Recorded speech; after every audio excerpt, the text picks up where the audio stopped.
जानते हैं करवा चौथ के महत्व के बारे में। भारतीय समाज में, भारतीय संस्कृति में त्योहारों का विशेष महत्व है। हमारे यहाँ प्रत्येक दिन कोई ना कोई त्योहार किसी ना किसी रूप से मनाया जाता है। उसी तरह से हमारे यहाँ एक पति पत्नी के रिश्ते को मजबूत करने के लिए करवा चौथ का त्योहार मनाया जाता है।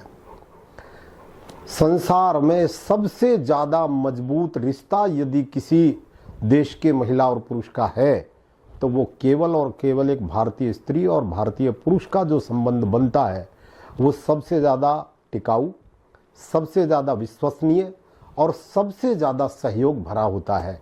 क्यों? क्योंकि हमारे यहाँ अपने मन को प्रकट करने के लिए त्योहारों के माध्यम से भाव को प्रकट किया जाता है। तो उसमें करवा चौथ का विशेष महत्व आता है। करवा चौथ वाले दिन भारतीय महिलाएं, और अब तो विदेशों में भी इसका प्रचलन होने लगा है, महिलाएं प्रातःकाल से लेकर के और संध्या तक व्रत रखती हैं और उसमें वो निर्जला व्रत रखती हैं, जल ग्रहण नहीं करती हैं, अन्न ग्रहण नहीं करती हैं। और इस दिन विशेष रूप से भगवान शंकर और पार्वती का पूजन, भगवान कार्तिकेय का पूजन और विशेष रूप से भगवान गणपति का पूजन करके दोपहर के समय में महिलाएं कथा श्रवण करती हैं।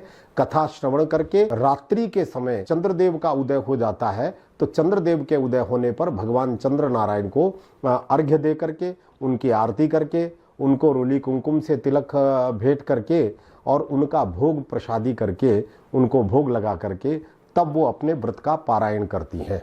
तब वो व्रत को अपने को खोलती हैं और चंद्रमा को अर्घ्य दे करके, चंद्रमा को छलनी के जो है ना माध्यम से चंद्रमा को अर्घ्य दे करके उनको दीपदान जो है दीपोत्सव करके फिर वो व्रत खोलती हैं।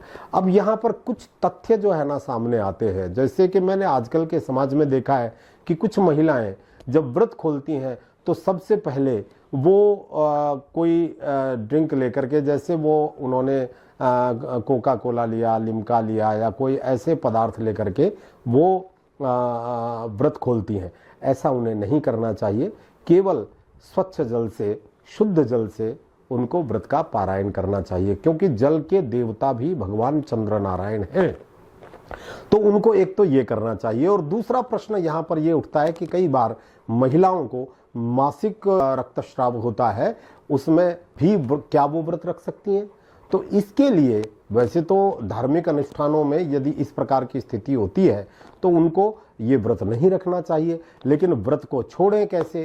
तो उन महिलाओं के लिए भी, वैसे तो ये सबका अपना अपना व्यक्तिगत निर्णय होता है, लेकिन फिर भी धार्मिक अनुष्ठानों में आपको भगवान चंद्र नारायण को अर्घ्य नहीं दिया जा सकता है। अर्घ्य इस समय में नहीं देना चाहिए। नंबर 2, उस समय कोई देव पूजन आदि भी नहीं कर सकते हैं। केवल आप उपवास रह करके आप स्वयं उसका पारायण मानसिक रूप से करें। भगवान चंद्र नारायण की मन से पूजा करें, उनको मन से अर्घ्य दें और मन से अर्घ्य दे करके फिर आप अपने व्रत का पारायण करें। जो स्त्री इसको व्रत को रखती है उसके पति की दीर्घायु होती है, उसके स्वास्थ्य की रक्षा भगवान गणपति और भगवान चंद्र नारायण करते हैं। और विशेष रूप से वैसे तो हमारे शास्त्रों में इसका वर्णन जो आता है वो ये व्रत जो है पहले समय में स्त्री और पुरुष दोनों करते थे। पुरुष अपनी स्त्री के लिए और स्त्री अपने पुरुष के लिए, तो दोनों को ये व्रत करना चाहिए। लेकिन जो आजकल परंपरा चल रही है उसमें केवल स्त्रियां व्रत रखती हैं। लेकिन स्त्रियों में भी विवाहिता स्त्री को ही व्रत करना चाहिए, सो बात भी नहीं है। जो महिलाएं विवाह के योग्य जो कन्याएं हो गई हैं उन कन्याओं को श्रेष्ठ पति की प्राप्ति के लिए व्रत करना चाहिए।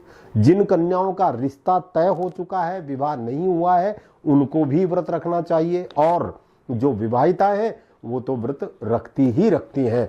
तो इस तरह से इसमें भगवान श्री गणेश जी को दोपहर को कथा श्रवण करके, करवे मंस करके, पूजा करके कथा श्रवण करें और रात्रि को भगवान चंद्र नारायण को अर्घ्य दे करके भगवान से अपने पति की दीर्घायु के लिए वरदान मांगे। इस तरह से जो व्रत करता है वो व्रत भगवान की कृपा से उसको सब प्रकार की मनोकामनाओं को पूर्ण करने वाला है। इस बार जो करवा चौथ मनाया जा रहा है वो 20 अक्टूबर 2024 को मनाया जाएगा और चंद्रमा रात्रि को 19:56 पर यानी कि 7:56 पर लगभग 8 बजे, क्योंकि तृतीया में ये व्रत होगा।